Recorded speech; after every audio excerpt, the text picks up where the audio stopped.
సాత్విక్ కోపంగా, నన్ను వీళ్ళు చాలా చాలా తక్కువ అంచనా వేశారు. రేపు వీళ్ళకి నేనేంటో చూపిస్తా. రేపు ఇషాన్ ఆఫీస్కి వెళ్ళిపోతాడు. ఇంకా అత్త అమ్మ వాళ్ళని బయటకు పంపాలి. అప్పుడు ఇంట్లో నేను తను ఉంటాము. అప్పుడు దాని సంగతి చూస్తాను అని అనుకుంటూ వీళ్ళని ఎలా బయటకు పంపాలి, పంపినా వాళ్ళు అంత త్వరగా ఇంటికి రాకుండా చెయ్యాలి నేను ఎలాగా అని అనుకుంటూ ఆలోచిస్తూ ఉన్నాడు సాత్విక్. ఇక తెల్లారుతుంది. ఇషాన్ ఆఫీస్కి రెడీ అవుతూ ఉంటాడు. తులసి అందరికీ టిఫిన్ ఏర్పాట్లు చేస్తుంది. సురేఖ గారు కస్తూరిని ఇషాన్ని పిలుస్తారు. టిఫిన్ చేద్దురు రండి అని. అందరూ వచ్చి టిఫిన్ చేస్తారు. కార్తీక్ కూడా కస్తూరి టిఫిన్ పెడుతుంది. ఆఫీస్కి వెళ్లిపోతాడు ఇషాన్. సాత్విక్ మాత్రం కస్తూరిని అదో రకంగా చూస్తూ ఉంటాడు. ఎవరు సాత్విక్ని గమనించరు. కానీ కస్తూరి మాత్రం సాత్విక్ని గమనిస్తూనే ఉంటుంది. వీడికి ఎట్లా బుద్ధి చెప్పాలా అని. సత్య సాత్విక్ తో, నువ్వు కూడా ఇషాన్ వాళ్ళ ఆఫీస్కి వెళ్ళొచ్చు కదరా, ఇషాన్ కు హెల్ప్ గా ఉంటుంది అని చెప్తుంది. వెళ్తానులేమ్మా 4 రోజులయ్యాక అని చెప్తాడు సాత్విక్. సాత్విక్ మనసులో అనుకుంటూ ఉంటాడు, కస్తూరి నిన్ను ఎలాగైనా నా సొంతం చేసుకుంటాను. నీ అందాన్ని మొత్తం నేను బంధించేసేయాలి. ఇప్పటికీ నిన్ను చూస్తుంటే రోజు రోజుకి నాలో ఏదో తెలియని కోరిక ఎక్కువవుతుంది అని మనసులో అనుకుంటూ ఉంటాడు. కస్తూరిని అలాగే చూస్తూ సాత్విక్ తన గదిలోకి వెళ్ళిపోతాడు.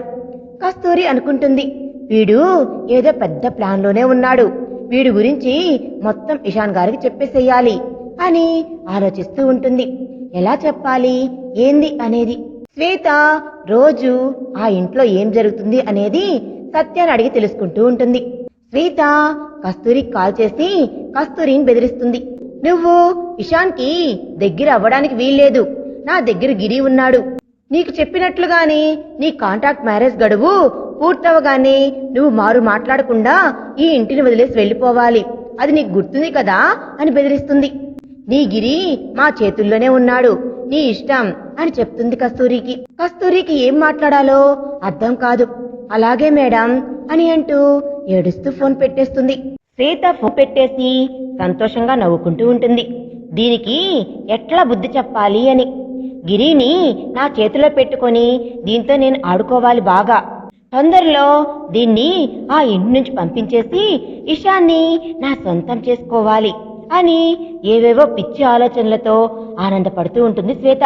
అక్కడ సాత్విక్ ఉన్నంతకాలం నాకు ఏ కొరత ఉండదు. ఎందుకంటే కస్తూరి పైన సాత్విక్ కన్ను పడింది. ఇక తనని తన సొంతం చేసుకునేదాకా వదలడువాడు అని ఆనందపడుతూ ఉంటుంది శ్వేత. ఇంతలో ఇషాన్ కస్తూరికి కాల్ చేస్తాడు. కస్తూరి, ఈ రోజు ఈవినింగ్ రెడీ అయి ఉండు, మనం పంతులు గారిని కలిసి వద్దాం అని అంటాడు. ఆ మాటకి తను సిగ్గుపడుతుంది. అలాగే ఇషాన్ గారు అని చెప్తుంది కస్తూరి. కస్తూరి కార్తీక్ తో ఆడుకుంటూ ఉంటుంది.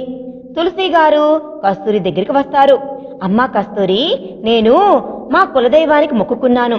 నా కొడుకు పెళ్లి చేసుకుంటే నీ దగ్గరికి వచ్చి నా మొక్కులు తీర్చుకుంటాను అని.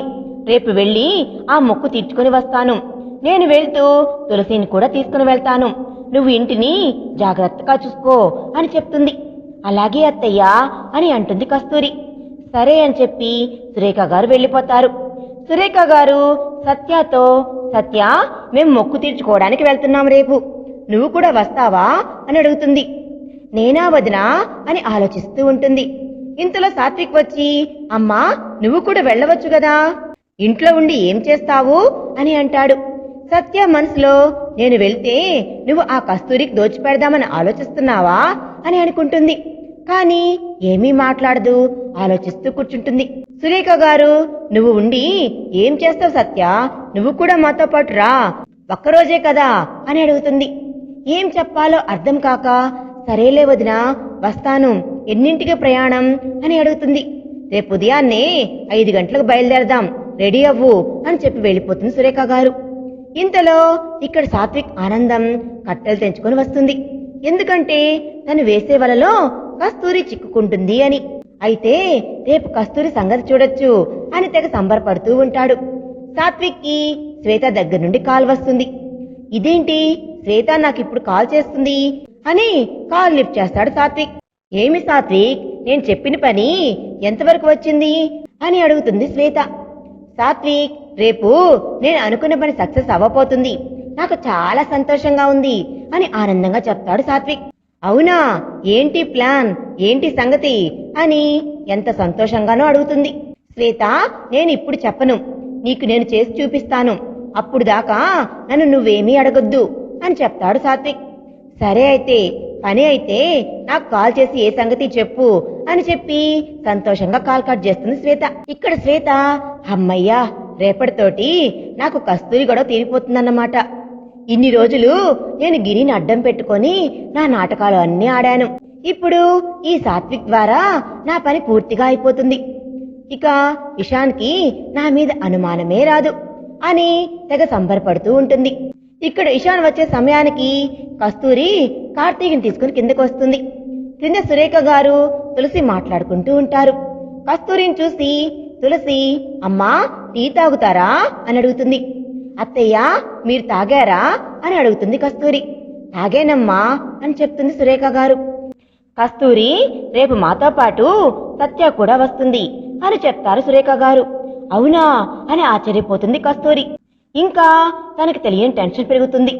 వీడు ఏం ప్లాన్ చేశాడో ఏంటో అనేది నాకు అర్థం కావటం లేదు అని ఆలోచిస్తూ ఉంటుంది. ఇంతలో ఇషాన్ వస్తాడు. తులసి ఇషాన్కు కస్తూరికి కూడా టీ తెచ్చి ఇస్తుంది. టీ తాగాక, కస్తూరి రెడీ అవ్వు, బయటకు వెళ్దామని చెప్పాను కదా అని చెప్తాడు. 5 minutes రెడీ అయిపోతాను అని చెప్తుంది కస్తూరి. ఓకే అని అంటాడు ఇషాన్. సురేఖ గారు అడుగుతారు, ఎక్కడికి వెళ్తున్నారా అని. అమ్మా, టెంపుల్ దాకా వెళ్ళి వస్తాం, చాలా రోజులైంది కదా, అందుకని కస్తూరిని తీసుకువెళ్దామని అని చెప్పాడు.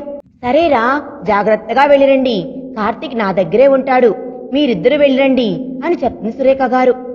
అలాగే అమ్మా అని అంటాడు ఇషాన్. నువ్వు వెళ్ళి రెడీగా కస్తూరి అని చెప్తుంది సురేఖ గారు. సరే అని చెప్పి కస్తూరి ఫ్రెష్ అప్ అవడానికి వెళ్ళిపోతుంది. కస్తూరి వెనకనే ఇషాన్ కూడా వెళ్తాడు.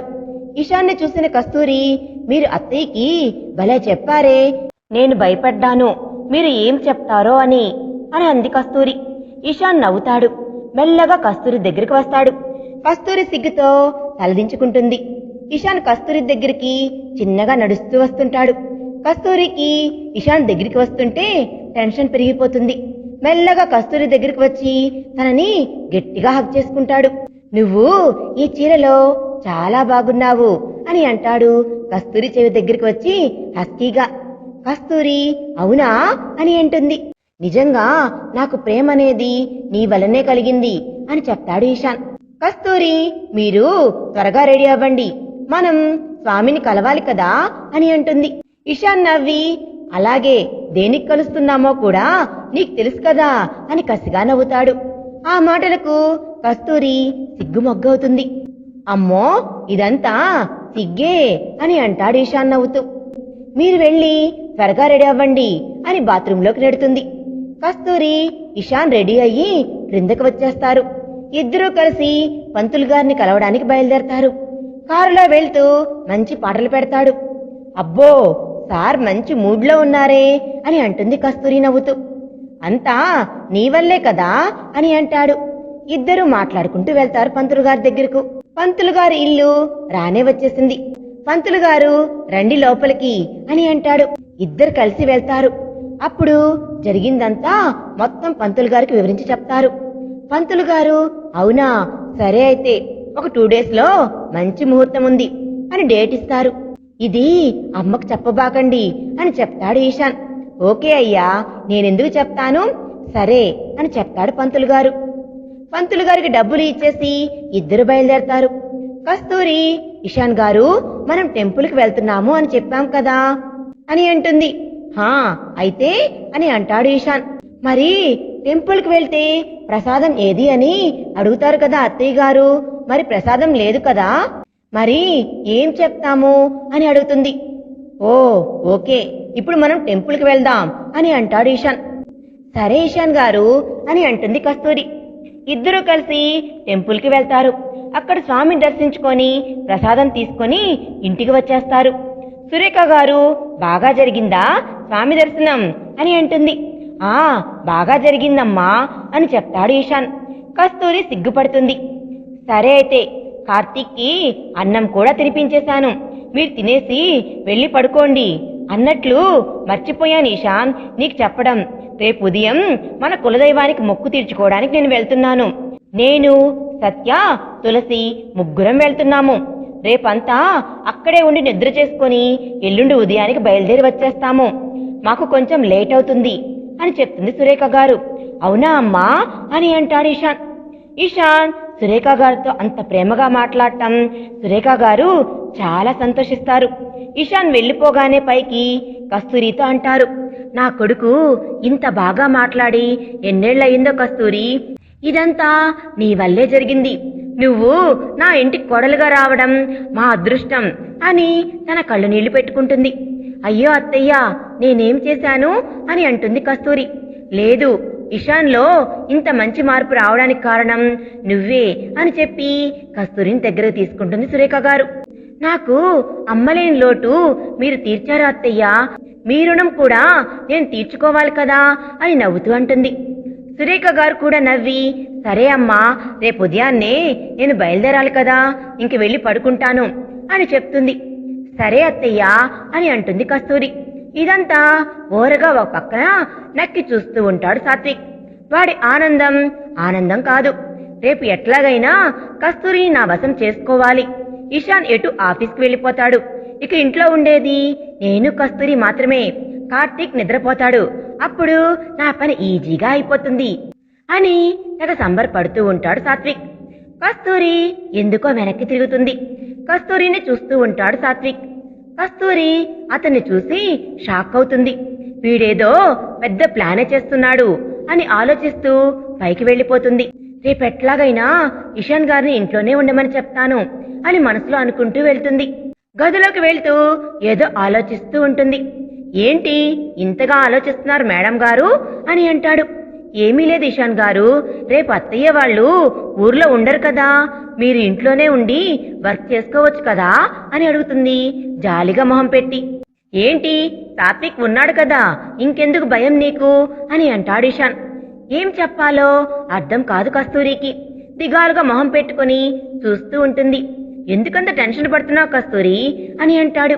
మనసులో మీకు ఆ సాత్విక్ గురించి ఎలా చెప్పాలి అని బాధపడుతూ ఉంటుంది.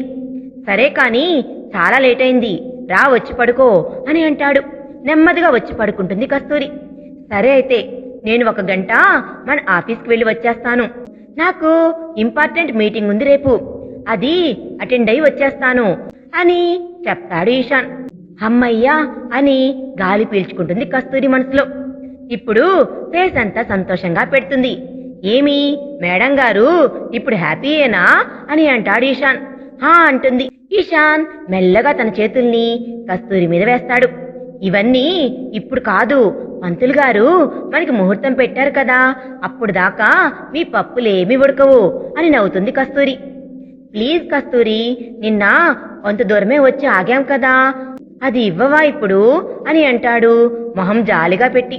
లేదు, అన్నీ అప్పుడే, ఇప్పుడు ఏమీ ఇచ్చేది లేదు అని నవ్వి పడుకుండిపోతుంది కస్తూరి. కస్తూరిని అలాగే చూస్తూ నవ్వుతూ నిద్రపోతాడు ఇషాన్. ఇక్కడ సాత్విక్ రేపు ఏం జరుగుద్ది అనేది తలుచుకుంటూ నిద్ర రాక అటు ఇటు తిరుగుతూ ఉంటాడు. సత్య ఇంక పడుకోరా, టైం చాలా అయింది అని చెప్తుంది. నాకు నిద్ర రావట్లేదమ్మా, నువ్వు పడుకో, నువ్వు రేపు ఉదయాన్నే వెళ్ళాలి కదా అని అంటాడు సాత్విక్. సరే నీ ఇష్టం అని నిద్రపోతుంది సత్య. సాత్విక్ మాత్రం కలలు కంటూ ఉంటాడు. కస్తూరిని తలుచుకుంటూ ఎప్పటికో పడుకొని నిద్రపోతాడు. సురేఖ గారు వాళ్ళు ఉదయాన్నే లేచి రెడీ అయ్యి కస్తూరి దగ్గరికి వస్తుంది.